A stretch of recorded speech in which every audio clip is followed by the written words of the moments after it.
Madrina, and I want you to roll with me while I speak with those in our community who are doing what they do best.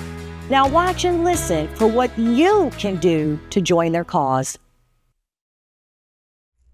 Aloha, and thank you for watching Rolling with Madrina. I'm your host, Madrina Ciano, here with just my second show in our brand new studio here at Blab Television, where I have the pleasure of introducing you to people who do great things in our community, for our community, and to uplift those in our community. And I have brought just a friend that does that. It's her first time here, and I'm so excited she's here today in our brand new studio. I'm talking about the one, the only, the cover girl, Lauren A. Merritt of Lauren Merritt Law. Welcome, sis. How are you? I'm doing great. Thank you so much for having me here today, Madrina. I'm so tickled to have you here, Lauren, and you look absolutely beautiful. Thank you. Thank you. You really do.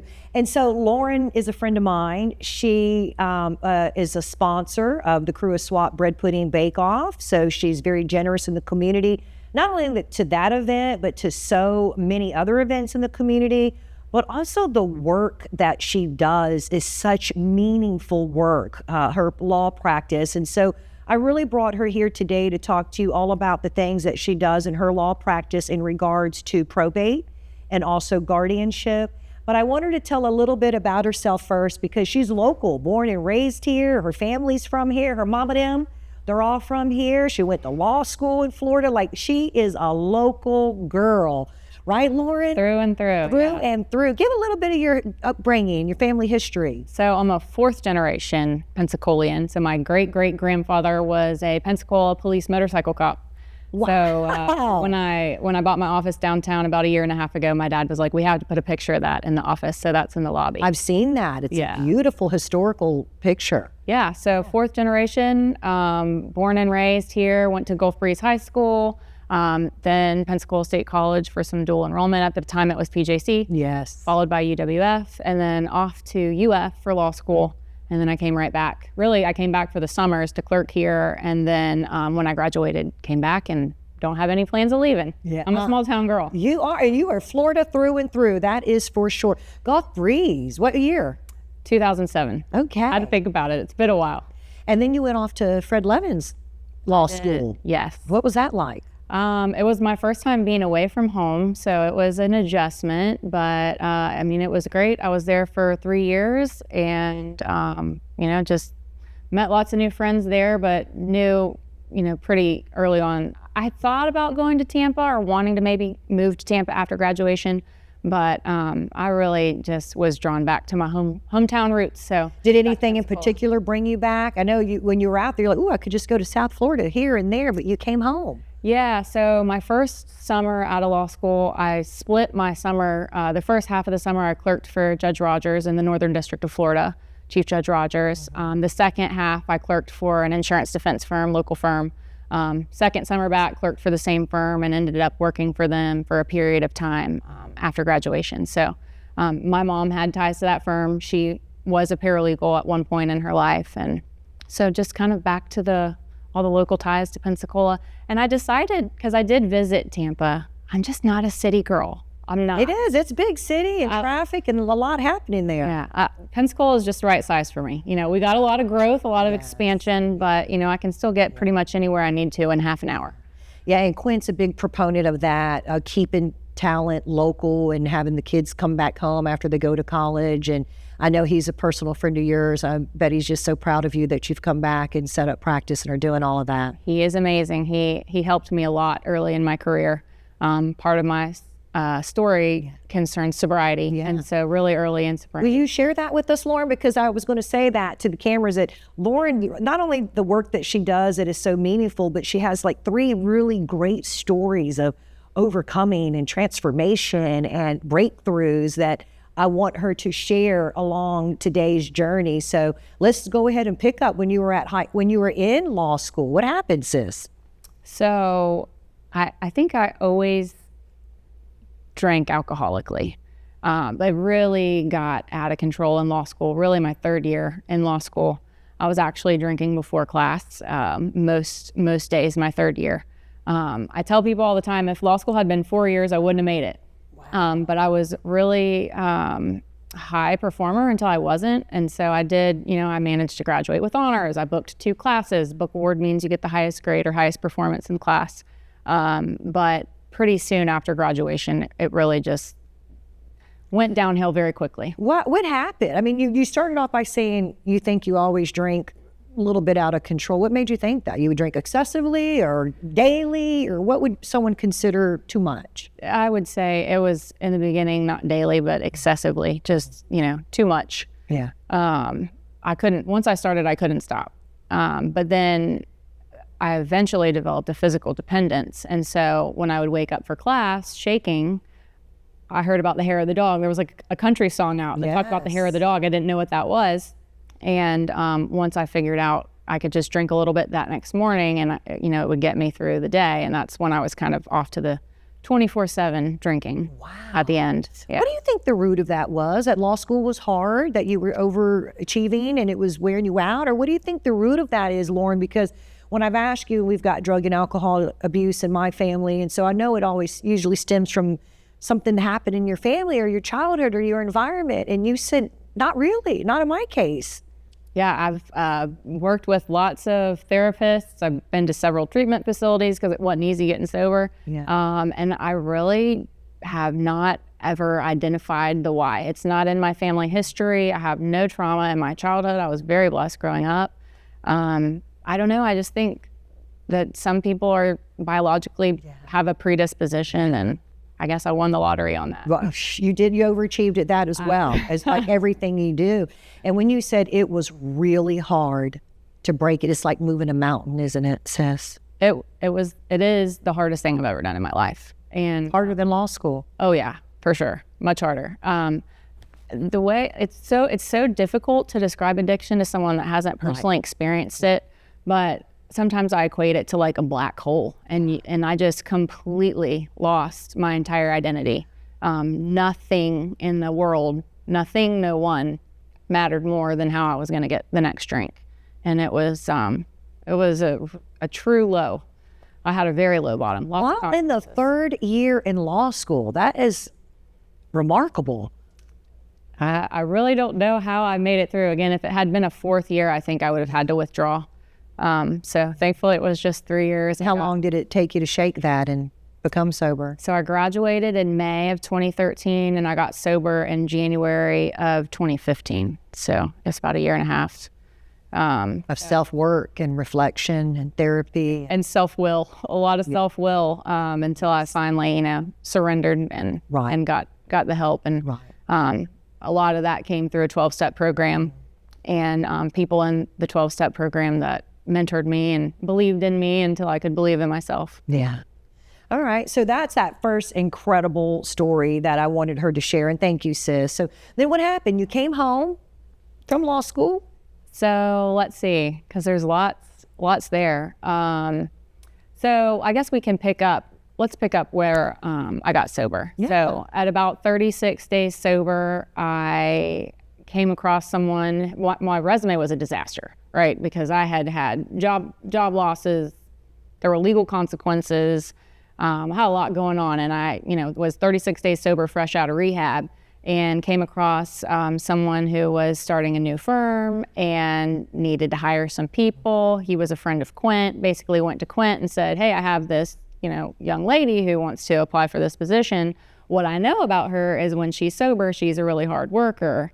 But she's only 36 days sober. And so, what's your advice? Quint was kind of mentoring him and as a business mentor. And Quint is also very vocal about a proud AA, and he is a huge proponent advocate for people in recovery. And he really spoke from that standpoint in that conversation. I wasn't there, but from what I understand, he basically said, you're either going to give her the foundation for her sobriety or, it'll be a disaster and she'll sink immediately and, you just hire someone else. And so that was my first opportunity. I'm very grateful to Eric Stevenson and Chris Klotz for hiring me early in my sobriety. And my brother Chris and Eric, they're great guys. They are. They were wonderful to me. Very, very wonderful. So I worked for them for about. And what law arena? What arena or area? At the time, it was Stevenson Klotz, and they were doing personal injury. Right. That's what I thought. Mm-hmm. Okay. So I worked for them for about 5 years, and during that time, I started realizing that I didn't really connect with the clients how I felt I should be connecting. I hate to say that I wasn't compassionate, but it was like there was just a disconnect. Yeah. And I did a lot of praying, a little bit of crying, and then an opportunity presented itself through another really great friend who I've known for a long time, Kristen Marks. Kristen Marks is the founder of My Pink Lawyer, which originally did estate planning, probate, and guardianship. And maybe it had been a year before, she had closed down her probate and guardianship practice to focus exclusively on estate planning. So she took me to lunch one day. I thought she was going to offer me a job. And instead she said, I'm going to help you start your business. Probate. You know what those prayers did? God sent somebody to come and help you do that. I truly believe. He will send you people. And he did. And so Lauren A. Merritt, PA, was born. And she spoke into you a future that you weren't even aware of yet. She spoke that into you. And you said, oh, I'm going to have a Lauren A. Merritt law? Well, first I told her she was crazy. I'd never had any aspirations to own a business. But you know, when God brings you to it, you have to listen. Yeah. And so it's been great. It's been great for me personally and professionally. Yeah. And so when we come back, we're going to take a short break. When we come back, we're going to get right into your work as probate and guardianship. It's just so meaningful, and it's such a critical time in people's lives. And to have someone like you that they could come to that's informed and it has your own lived experience and compassionate, it's just unbelievable what you do for people. So we'll be right back.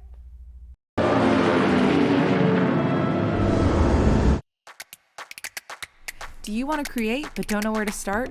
Our new fabric line will inspire you. If you can dream it, we can help you make it. From using kits that include everything you would need, to taking classes to create something more personalized, Daryl's is the place for you. No matter if you're just beginning or experienced, Daryl's has you covered. Find us at 6705 North Davis Highway. Open 10 a.m. to 5 p.m. Monday through Friday and 10 a.m. to 3 p.m. on Saturdays. ¿Qué color? Perfecto, mijo. Gracias. Thank you. What's wrong, mijo?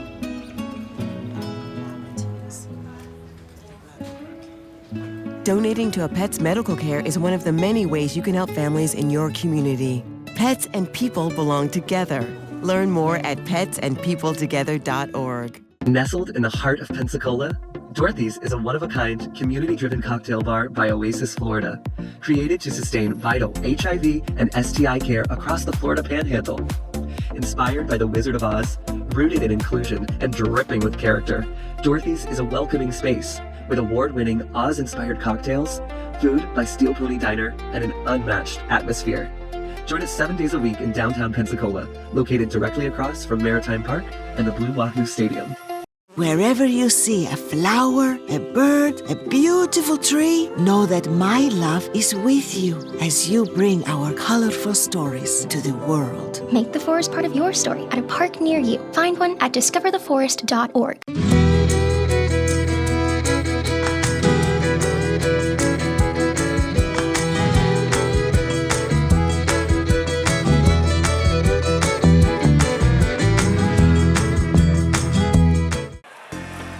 Wow, Sir Richard's is a great place to watch the game. What? I'm sorry. I don't think I remember his name. It might have been Richard. Are you missing out on voices and sounds around you? Do you answer people without understanding what was said? You may have a hearing problem. Wow, home run! What? Of course I'm having fun. Call Reesburg Institute today and schedule your appointment for your hearing evaluation. Clearly, better hearing is a game changer.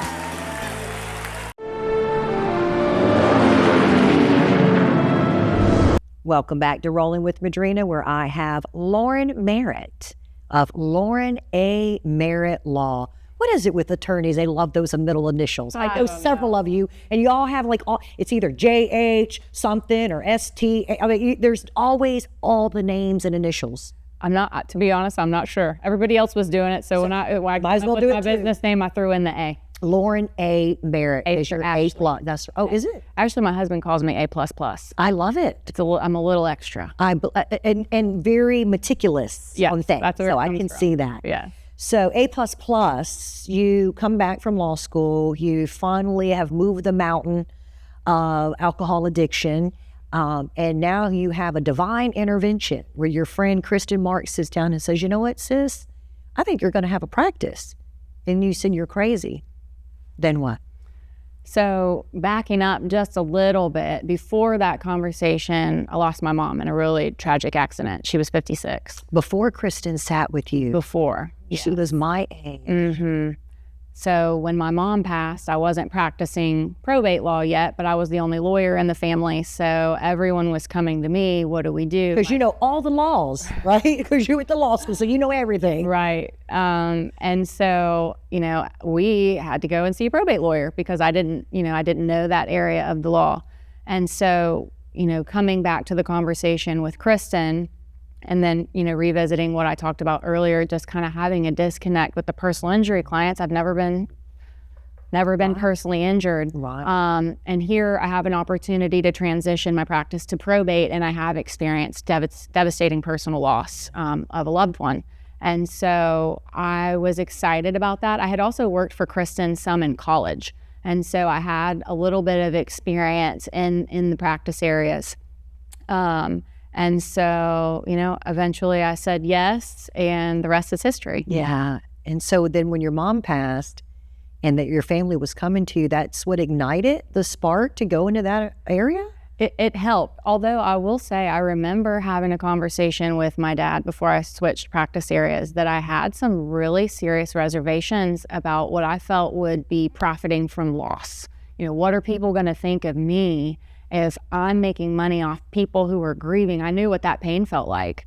And so I actually was really self-conscious initially about switching. And what I have found is my clients are so grateful because when you lose someone that close to you, the grief is just so crippling. You can't see 2 steps ahead. And you knew it firsthand. I had been literally on the other side of the desk when I was walking through that with my mom, because again, I didn't have the background at the time.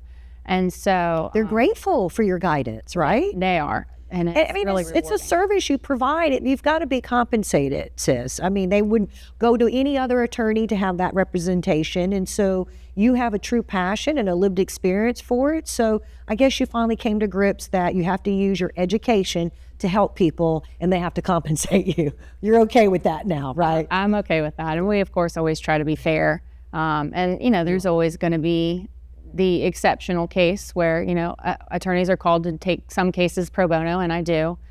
Can't do that all the time because I have a family and bills to pay, overhead, and all those good things. But it has been the best switch for me, and I really, really enjoy what I do today. And also as a grieving daughter, you have joined the board over at Valerie's House, which is a nonprofit organization, or you were on the board there or served there that helps with grievance as well. I was, yes. So I served on the board, I think it was about 4.5 years. I did recently resign because I took on a new, basically full-time position of being PTA president for my son's elementary school. That's a whole nother story. But I'm still really involved with the organization, keep in touch with everyone there, and truly, truly believe in the mission that they are making. And I have seen the impact firsthand with clients who have children, probate clients that have grieving children who we've referred to Valerie's House, and then getting to see the progression and the progress that they make. It's a great cause. It is a very critical time in someone's life, and so to have you there to reassure them. But you also just kind of Miss A++ dropped in the fact that, oh, by the way, I took on this thing of being the PTA president at Myrtle Grove, and it's not like you just were the PTA president. Like, you took it to another level. You were having events and fundraisers and carnivals and magicians and all the things there, sis, at Myrtle Grove. But the real reason and the real story I want you to talk about is, why are you at Myrtle Grove when you were from downtown Pensacola? What led you there? So my husband and I had the opportunity to adopt 2 children. We have Owen and Maya. We got them both from birth. Owen he was 5 days old when we adopted him, and then we got to the hospital on the day that Maya was born. And they both were unfortunately heavily substance exposed with opiates. And so they have their challenges, and we love them to death. They are my whole wide world. The only thing I ever wanted to be in life was a mom. I want to be mom first, lawyer second. That's still what I try to do today. But with Owen, who's the older of the 2, we had trouble keeping him basically enrolled in the different child care programs. We had started out in what I thought was going to be the best school money could buy in downtown Pensacola, and it was a great school, but they just did not have the resources for children that what I call outside the box, and he is very outside the box. And so, long story short, after trying multiple schools, we were able to get qualified for Owen to be in an ESE pre-K. And the school we're zoned for, which is Beulah Elementary, at the time did not have the ESE pre-K. We had a couple different options to choose from, one of which was Myrtle Grove Elementary. We heard great things about the principal there, and so that's how we decided to choose Myrtle Grove. Incredible principal and brand new fancy dancy school. It is, yeah. So the new school building, because Myrtle Grove is the oldest elementary school in Escambia County. And November 2025, the new school opened. So we haven't even had a full school year in the new building yet, but it is gorgeous. Yes. And so having adopted 2 babies that have drug addiction, if you don't know about that, I mean, just to have a newborn baby and postpartum and anything and challenges and lack of sleep and everything else is challenging enough. But to have not 1, but 2 babies who are basically at some levels withdrawn from drugs and suffering from the consequences of opioid, it's a whole nother level of child raising. And you put him in Myrtle Grove in that program, and he has made leaps and bounds, hasn't he? He has, and we could do a whole episode on how much I love Myrtle Grove and the principal, Dr. Everett, and everyone else there who's so wonderful. But essentially, he did 2 years in the ESE pre-K. He's made so much progress that August he's going to be mainstream for kindergarten. I'm not going to cry. And so it's still a challenge. He's always going to have to work harder than everyone else, because with the opiates, it's not usually an intellectual impact, it's developmental. We got a lot of impulse control stuff going on. My biggest challenge with that has been we have an opioid epidemic, and we don't have a whole lot of resources for these kids because most of the state funds and state resources want to see an intellectual delay. I actually just had a pediatrician. Really? I just had a pediatrician reach out to me yesterday and ask if we can go to coffee because she wants to talk more about the gap. She wants me to share my story with some of this could be the whole direction God's moving you in to represent for that. I will always advocate for my babies because, especially, I consider myself to be a fairly educated, outspoken woman with resources. Yes. I could not get the help for my kids. It took a year. It took a year to get Owen at Myrtle Grove to finally be somewhere where he could do better. You have the child that needs help. And we probably do have the means or the resources or the ability here, but to literally traverse that journey to get him the help you needed took over a year to do that. And you're, like you said, resourceful and educated. Imagine what those who don't have the contacts, the resources, or the voice to do that. Mm-hmm. So thank you for your advocacy. And that's part of what you do in your practice is guardianship and guardian advocacy. Could you speak to that? Because I'm learning a lot from you. Like, when does a child need a guardian? And just so much. Talk about that. I will, but I would be remiss if I didn't mention a huge, huge, huge part of us getting to Myrtle Grove was the Help Me Grow program through Art Gateway and Miriam Bickerstaff. Yes. So I'm a huge proponent of that program.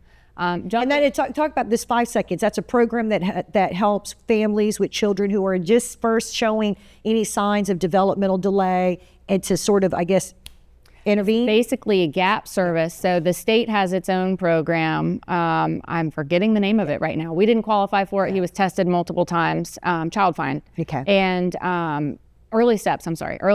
And so if you don't qualify for Early Steps, you might qualify for Help Me Grow. We did. Owen and Maya were 2 of the first 10 kids enrolled in the program here in Pensacola. Very cool. Love it. So that's Help Me Grow at the Art Gateway. Mm-hmm. So with the guardianship practice that I do, there's different types of guardianship, but one of the types that we do the most is called guardian advocacy. So it is for usually kiddos that are about to turn 18 that have developmental disabilities. When they turn 18, the state of Florida sees them as a grown, self-sufficient adult. Mom and dad can no longer make decisions. But someone who has Down syndrome or autism or any intellectual disabilities may not have the capacity to make those decisions on their own. So the guardian advocacy allows mom or dad or any appropriate caregiver to be appointed guardian and continue assisting that person in making those decisions. Yeah, and that is critical. It is, especially because, you know, to qualify for Social Security benefits and things like that and make medical decisions, you know, they need an advocate. When does a parent of a child with disabilities need to start preparing for that portion? Is that something you do right when they turn 18 or before? Ideally, you start before, because we would like to get the guardianship in place before the 18th birthday. The earliest that you can file in Florida is 6 months before the 18th birthday, so 17 and a half. You know, you don't necessarily need to start 6 months early, but I ask clients at least give us 3 months, just because we don't know what the court's docket is going to look like in terms of getting a hearing scheduled. Yeah. And so you're right here downtown. You've got that historical office. Tell everyone where you're at and how they can find you. We're at 105 South de Villers. And if you know where Irie's Dog Salon was, I had the pleasure of buying her building. She was so sweet to allow me that opportunity. Yeah. And we love it. I think she called it the Little House, so I'll call it the Little House. And when we remodeled it, we used David Delgallo, and he did a fantastic job. Yes, it's beautiful. I told him I wanted it to feel more like a home and less like a stuffy law firm. So clients come through the door and they almost always comment how much they like it, and I really like it too. It's fresh and it's new and it's homey and inviting and bright. Yes, and Donna Zambetti was the interior designer who I used. She helped me with that a lot too. Yeah. I just want to say, did y'all see Lauren Merritt on the cover of Faces Pensacola for, I don't know if that was considered the June cover, but she was the cover girl there with her husband after being a sponsor at the Bread Pudding Bake Off and rubbing elbows with Sue Strawn and Brett Lane, and the mayor came and all the people. Did you love that, sis? That was a lot of fun. That was a huge surprise.